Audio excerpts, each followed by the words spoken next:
I will deliver optimism, opportunity, and growth. They will deliver pessimism, stagnation, decline, and very high taxes. Simply put, it's a choice between a socialist nightmare and the American dream. Under my leadership, we will have a safe and effective vaccine before the end of the year. We will swiftly defeat the China virus, end the pandemic, bring back our critical supply chains, and lift our economy to unprecedented new heights. If the left gains power, they will shut down the economy, close our schools, delay the vaccine, prolong the pandemic, and impose the most extreme policies in the history of our country. Let's review the record. When I joined you in person last year, our nation was enjoying the greatest economy in history. There was nothing like it. This was a stark contrast to the prior administration, which delivered the weakest recovery since the Great Depression. It was weak and it was sad. In my first 3 years, real income for the typical family increased $6,000, more than 5 times the gains during the entire previous administration. Think of that, 5 times the gains. Income for Black Americans grew 9 times more under my leadership than during the 8 years before I took office.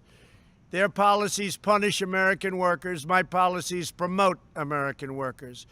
At the end of the last administration, the Congressional Budget Office projected fewer than 2 million jobs would be created in 3 years. Well, we did a little bit better than that. We created 7 million, and actually it'll be close to 8 million jobs by the time the final numbers came in.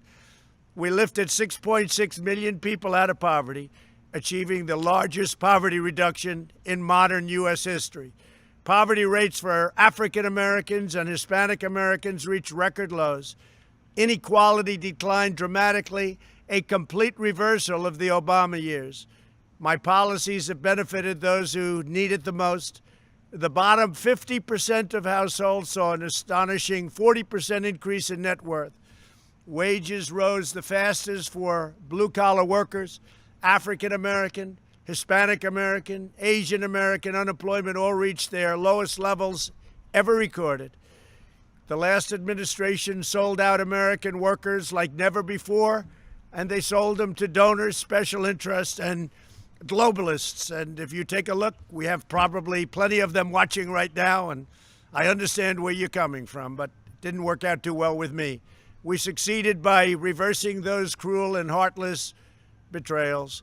Instead of rewarding companies for outsourcing jobs, I implemented massive tax cuts and regulation cuts to keep jobs, opportunity, and wealth in America. The tax cuts and the regulation cuts were the biggest ever recorded in the history of our country. Instead of waging war on the American energy, we unleashed American energy to make the United States the #1 producer of oil and natural gas on earth. Instead of corrupt and horrendous trade deals written by lobbyists and special interests, again, some of you, I negotiated pro-American trade deals based on the principles of fairness and reciprocity. Very important. I ended the NAFTA nightmare and signed the brand new U.S.-Mexico-Canada agreement into law. I've taken the toughest ever action against China's chronic trade abuses that we all know so well. I immediately canceled the last administration's job-killing Trans-Pacific Partnership, and I renegotiated the South Korea deal, which was a disaster. China unleashed the virus onto the world, and only a Trump administration will hold them accountable. And if this administration, if I don't get elected in a little while, 20 days, China will own the United States. I can tell you that. When the